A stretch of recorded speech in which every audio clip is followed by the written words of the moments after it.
All right, everybody. October 24th, 2024, you're talking to the Hick Doctor from Oklahoma.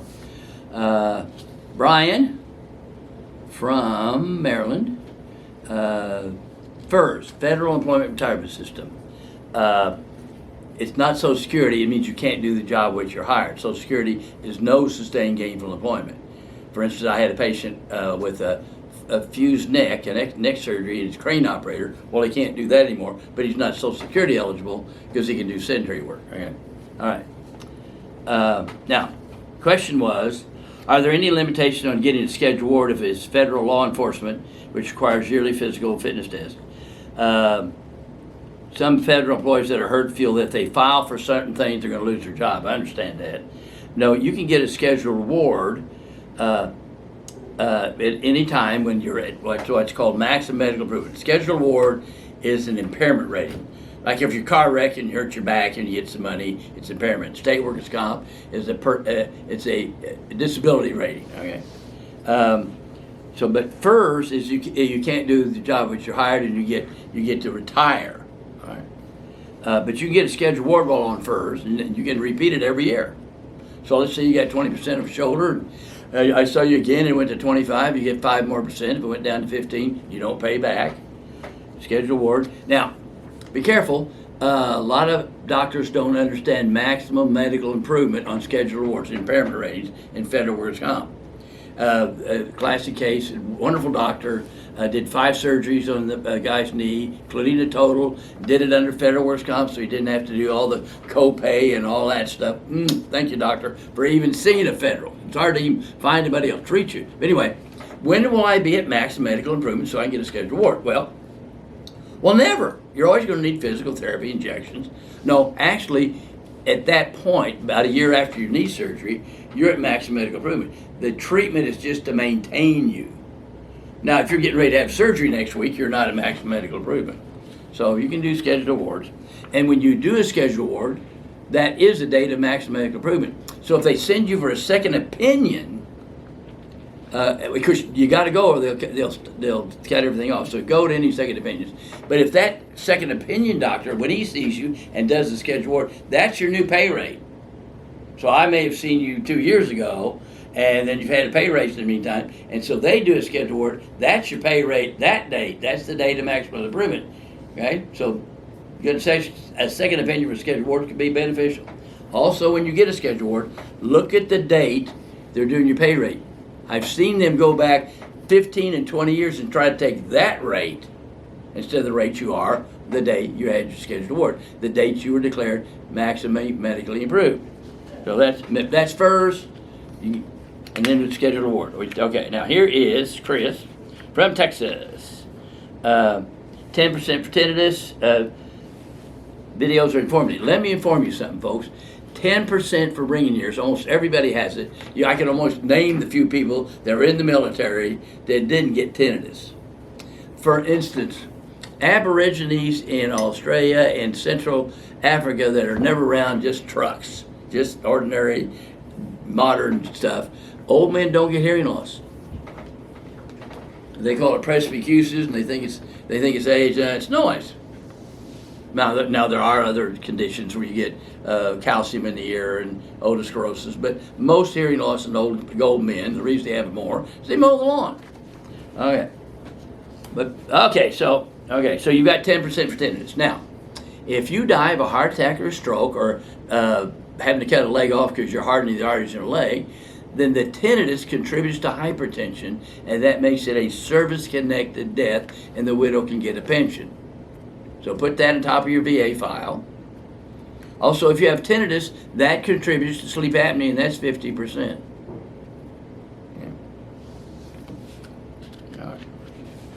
It also aggravates all kinds of psychological stuff. Remember, VA and federal workers' comp and FERS, the laws are very, very, very fair. If employment factors or service factors contribute the slightest amount, it's covered. Now, state workers' comp can be like 51%. Criminal, all the criteria is like here. You're innocent, they'll prove guilty. But federal workers' comp, FERS, and VA is supposed to be down here. Unfortunately, most people in the government don't know the law. Unfortunately, prosecuting attorneys don't even read the law. Now, not all of them, but I've had to kick some asses in federal court because they come to court unprepared, which just blows my mind. I mean, read my transcripts. You will not. I just want you to follow the law, government. Okay, all right. Now, here's Alan from Virginia, VA, of tinnitus, denied sleep apnea. Okay, that can be telehealth. If you got a CPAP machine, you got tinnitus.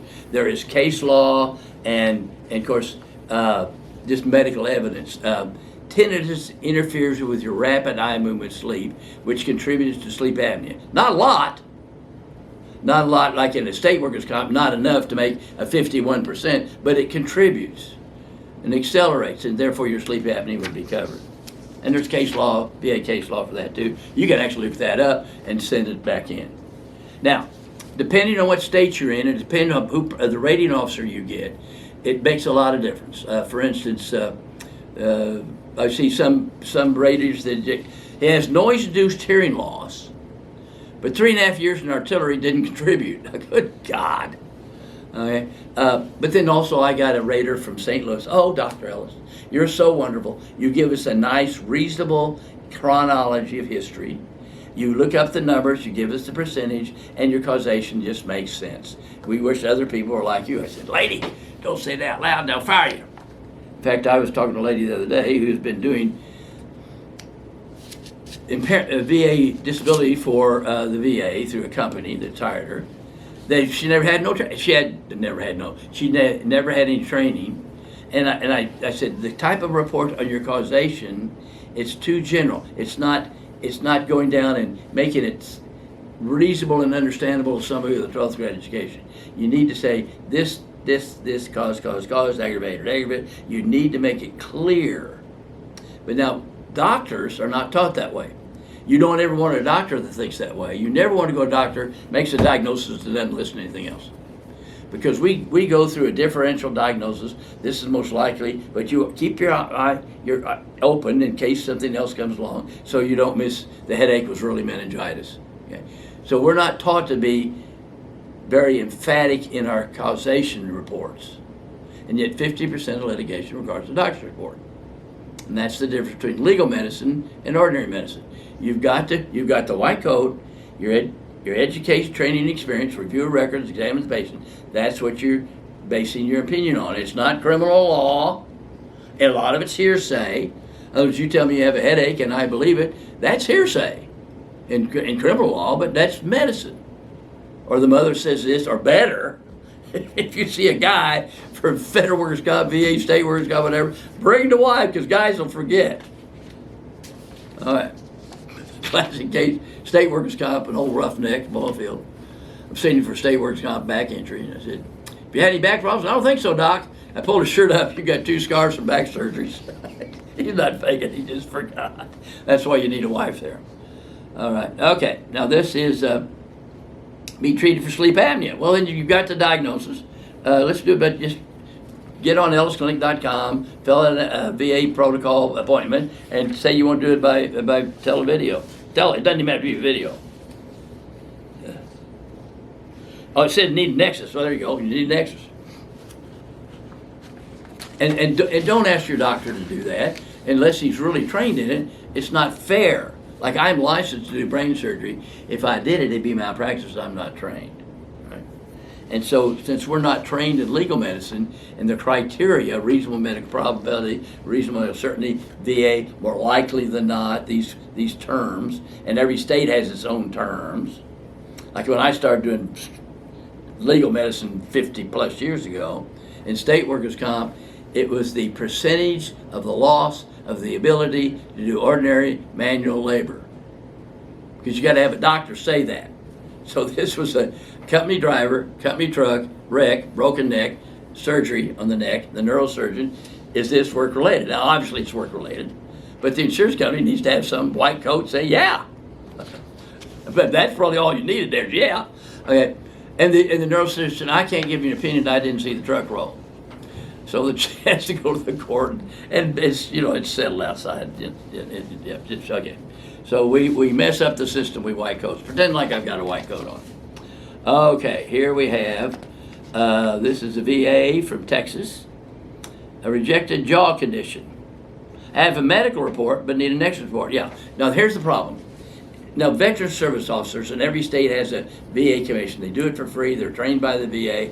Always go through them. Let them send your stuff in and make sure, review it, and they may say, oh, see if Doc can say this, or these are the new magic words, or we need this, and then they help us send it electronically. You don't want to get in this morass of how to file all this stuff by yourself, and they'll do it. So, but don't go to file a VA claim without a nexus report.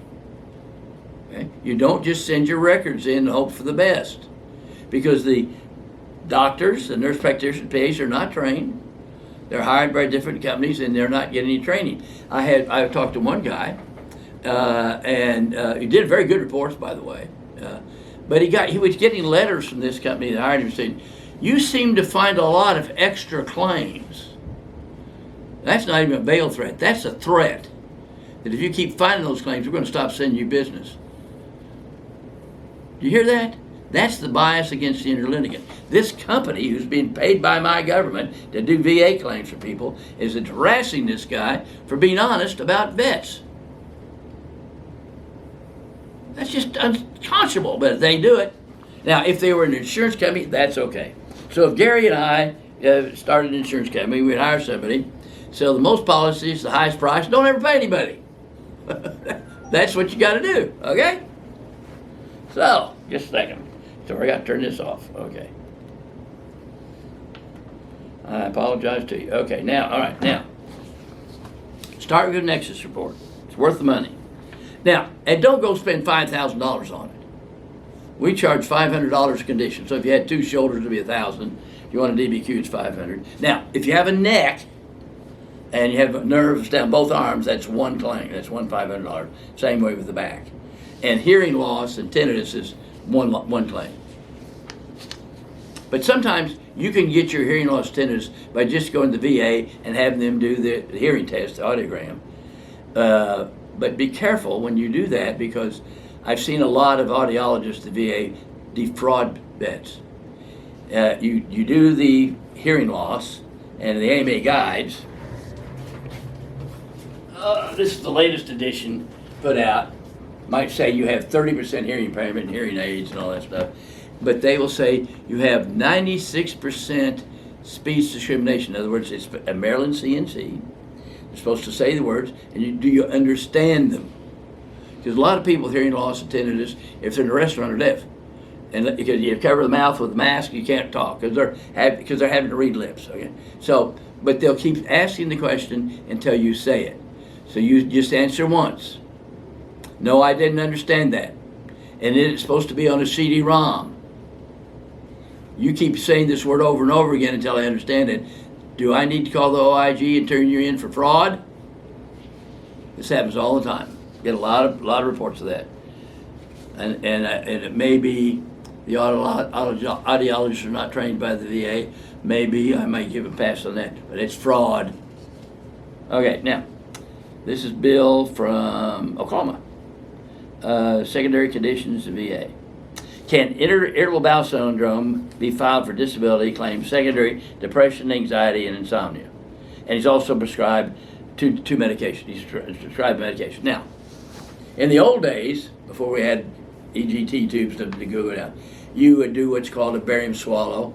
You check the tummy. So you put them on a fluoroscope, they swallow the barium, and then you see, and it's white, and the fluoroscope, the x-rays are showing it. And it goes through, and you see if there's some kind of bulge or tumor in the stomach or the colon or whatever. But just standing there, and you say, stand still, and then stand still. That stress, just that little bit of stress of raising the voice, the stomach will go, you've all had that.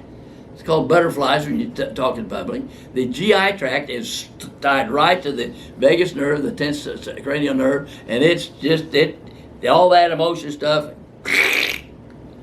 You know, you have it in your gut. It's real. Sure, it's going to irritate it. It may be the actual cause, not just irritated. But if it's irritated, contributes, it's covered. You just need to have the doctor explain that to somebody. Now, they may want to, but they've got to have the wording. They may want to do it. Say, just give me an exercise board. I've had people say, go get, raters say, go get an exercise board. Okay. This is a VA from Texas. Got rated 50%, and saw us here. Had 4 letters about my neck, secondary back, right knee, secondary left knee. Received decision date, 3 of my 4 claims. My neck was denied due to no service connection established. Read the letter, see if it's in there. If it's not there, we need to do a telemedicine and explain. Maybe I missed that, or whoever did it, to show how. Of course, it didn't happen in the service. It happened after the service, consequential to your back. Right? If you have a tension headache at age 16, I can rub your lower back and help your headache. There is no cervical or lumbar spine. It's one spine, one group of muscles. So if you've got a back and it's tight all along, then the neck is going to be worse. And in VA, that's enough to make it approved. So criminal law, no. State workers' comp, no. But a VA, that's enough. But let's see if it says that. So you can either appeal, but if you go back, and if we did have the wording right, great. If not, make us fix it. Let's do a telehealth, another exam by telephone, because we've already got your physical exam, and then we will go through the wording. We'll go a little more detail to help the person out. But not being happening in service has nothing to do with anything. So let's say you have flat feet. Then in the future, your knees, hips, and backs are approved, are federal. Our VA disability, all right? Or you had a knee surgery or something like that, and you walk with just a little limp. So back to a 16-year-old on the beach with 2 flip-flops. He takes one flip-flop off and starts at a couple steps. He'll go find that one. Okay. And if a chiropractor just does that much, it's like a miracle on the back. Okay? Because walking upright's not good for you. What was God thinking to have us walk upright and marry women? Okay. But he was right and I'm usually wrong. Okay. So don't give up. Now, there are 2 ways you can go back to the same people. Depending on the state you're in, I wouldn't even go back to the same people that denied you if it's a stupid denial. They're just going to deny it again. You just get over your naivety, think that they care. They just want you off their desk. So you go to the Board of Veterans Appeals. All the veterans are so, that'll take a year. Well, that's better than having three denials in 4 to 5 years. The raters, the judges in the VA Board of Veterans Appeals are lawyers. They understand the law. They call it just like it is. And if you'll just Google VA appeals, Google the word Ellis. Ellis' report, go back. Based on Ellis' report, go back. Based on Ellis' report, go back. Go back, do it right. All we want them to do is do it right. Okay, this is 10% for tinnitus, 40% lower back, 70% for PTSD, severe sleep apnea. I hope your sleep apnea, well, that's enough. PTSD contributes to sleep apnea. And back contributes to sleep apnea. Now, most of our breathing is not by the diaphragm, it's by what are called the accessory muscles. Okay, and so if your back is having problems, you're going to have decreased movement of your accessory muscles and decreased ventilation of the lungs, and that makes sleep apnea service connected. And PTSD messes up your rapid eye movement sleep and your REM sleep, and that's contributes to sleep apnea. DOT certificate was revoked because weakness in my legs. Okay, now, your back is, but your 70% back probably includes your back and the nerves down your legs. So you're probably maxed out on that. But now, I can't drive a truck, no work, no money. Now, maybe you need to be what's called individual unemployability. It's that you can't work if you're ever going to go back to work. And if you do, you make sure you tell them, okay? But that's a different thing. If you have 40% and you can't work at all, we can write an individual unemployability report. Like I haven't worked for 2 years and explain, and all the reasons why. And they may not all be service connected. maybe a heart attack or whatever, that's not service connected. But if you have 40%, of course you've got more than 40, then your individual unemployability can be accepted. And that's like tax advantages for houses and stuff. It's worth the trouble. This is Elmer from California, works for the United States Postal Service, divorces under the Brown formula. He's talking about buying back 3 years of military and adding to his postal work and things like that. That's out of my league. That you need to talk to the HR department of the post office, maybe an attorney, but try to do it with the HR department of the post office. Google it. Talk to the union. They may know the answer. I know the answer, but I'm not going to give it because I'm not your lawyer.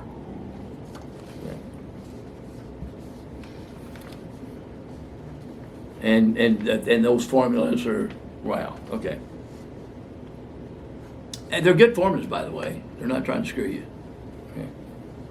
Okay. This is Deborah from Longshore Harbor Workers' Comp, which is the same as federal workers' comp. It's just a different part of the Department of Labor, okay? And it's usually like people who work at commissary out at Tinker, they're Longshore, not federal workers' comp. But everything's basically the same. The forms look the same. It just has different Longshore Act on it. And so all the thing I talk about, federal workers' comp, applies to Longshore. So here we go. 2022 hot water boiler, sterile instruments, 28% burns, legs, arms, forearm. Receiving OWCB, you're getting workers' comp. Yay. Now you've got lymphedema, PTSD, unstable gait, fecal incontinence, right knee pain, a scheduled award. I've not had a max medical appointment for scheduled award, okay? She's unable to function as an RN in the operating room. Now, you do not want to get a scheduled award. You stay on workers' comp. If you have dependents, you get 75% of your pay, tax-free. If you don't, you get 67%, and you stay on it until you die. Not like in Oklahoma, you have back surgery, they give you 12 weeks off, okay? Example, postal worker, 60 years old, hips, knees, and ankles are approved, he's on a walker, and he can't do the work as a mail handler. And so he can't work. But scheduled award, you're getting your workers' comp, you do a scheduled award, it'll be the same check each month, and then when the scheduled award runs out, it'll stop, and then to get back on temporary total disability and back on workers' comp is a hard act. Hard if you get it at all. So don't do that. Now, let's say you got kids got to go to college, you got cancer, you know you got just so much time left. Then you go ahead and get a scheduled award and get a lump sum payment and pay a 4% penalty instead of monthly. Okay? And you give it to your kid, get it through school, whatever. So that you don't do scheduled awards when you're on workers' comp. It cuts off your tech. And be careful. I had a lady came from Ohio. She's been on workers' comp. She's got an attorney, which you don't need an attorney in federal workers' comp. And there are not many, there's hardly any cards I'll give out. But anyway, he wanted a scheduled award. And I told her, I said, now, if you get a scheduled award, it's going to, once that runs out, it's going to cut your check off. Well, my attorney said, when it does, well, he'll get me back on temporary total disability, back on workers' comp. So I called the attorney up and I confirmed that's what he wanted.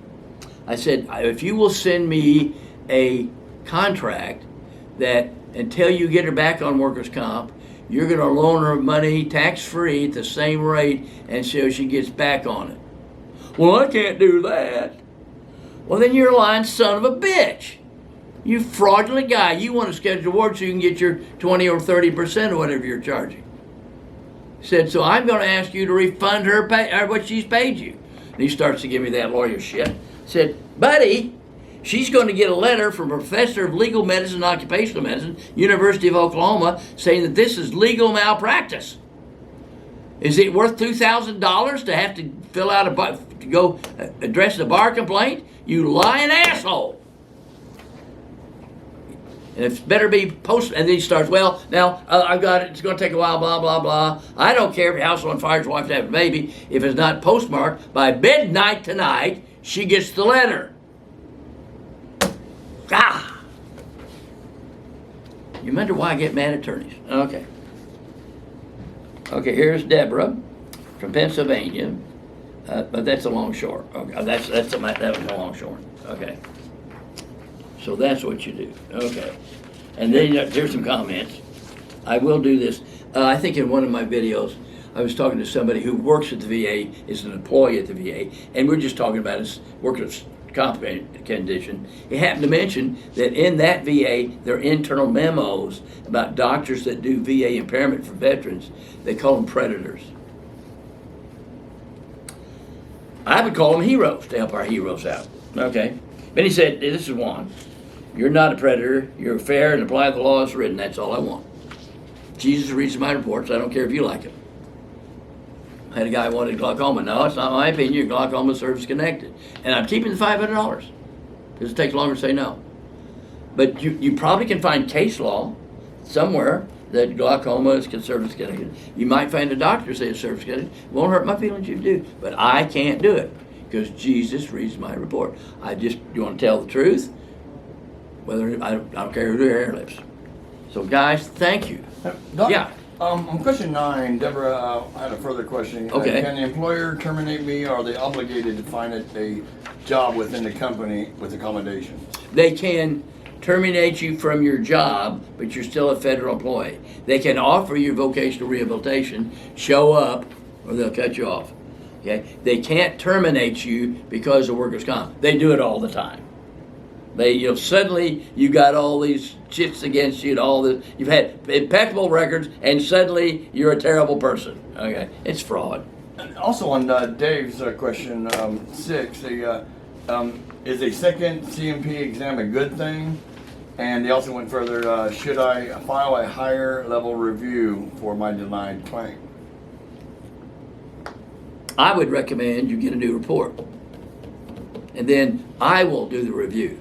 So we do a report, and you get denied, and then we will ask for. Now in federal workers' comp, you get to have what's called. You can say I want a review of the records. I want supervisory. Just check a box, or you can request an oral hearing. You can also go to your Supreme Court, which is Employees Compensation Appeal Board. He was VA though. Oh, this is VA. Okay, no. Get another report and send it again. Get another report, but you're always going to have to appeal. You're always going to get denied. But talk to your VSO and see what they want to do. And we'll be glad to help any way we can, if it's the truth. Bless you all. Thank you, Doc.